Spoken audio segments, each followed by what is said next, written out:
শীষের পক্ষে ভোট চাই, ধানের শীষের পক্ষে ভোট চাই, ধানের শীষের পক্ষে ভোট চাই, ধানের শীষের পক্ষে ভোট চাই। তোমরা কি গল্প করার জন্য আসছো নাকি নষ্ট করার জন্য আসছো? ধানের শীষের পক্ষে ভোট চাই, তারেক রহমানের 31 দফা বাস্তবায়নের জন্য, তারেক রহমানের 31 দফা বাস্তবায়নের জন্য ধানের শীষে ভোট চাই। তারেক রহমানের এই 31 দফা বাস্তবায়নের জন্য ধানের শীষের পক্ষে ভোট চাই, তারেক রহমানের 31 দফা বাস্তবায়নের জন্য ধানের শীষের পক্ষে ভোট চাই, তারেক রহমানের 31 দফা বাস্তবায়নের জন্য ধানের শীষের পক্ষে ভোট চাই। তারেক রহমান, মা বোনেরা, তারেক রহমানের 31 দফা বাস্তবায়নের জন্য আমরা আগামী জাতীয় সংসদ নির্বাচনে ধানের শীষের পক্ষে ভোট চাই। ভিডিও হচ্ছে এখন, আগে তো ভিডিও হয়নি।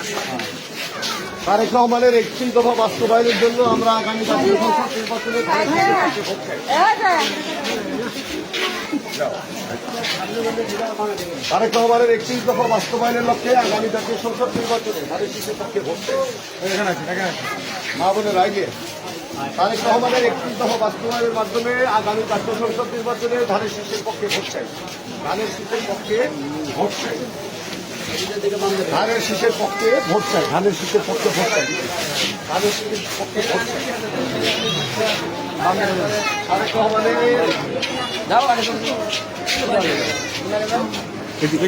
আপার দিকে কিছু বলবো না তোমরা। তারেক রহমানের 31 দফা বাস্তবায়নের লক্ষ্যে আগামী জাতীয় সংসদ নির্বাচনে ধানের শীষের পক্ষে ভোট চাই, ধানের শীষের পক্ষে ভোট চাই, ধানের শীষের পক্ষে ভোট চাই। আগামী জাতীয় সংসদ নির্বাচনে তারেক রহমানের 31 দফা ঘোষণার মাধ্যমে ধানের শীষের পক্ষে ভোট চাই। আপু, ধানের শীষের পক্ষে ভোট চাই।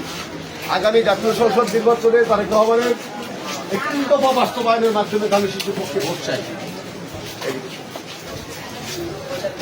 ঠিক আছে, আগামী জাতীয় সংসদ নির্বাচনে তারেক রহমানের 31 দফা বাস্তবায়নের মাধ্যমে ধানের শীষের পক্ষে ভোট চাই,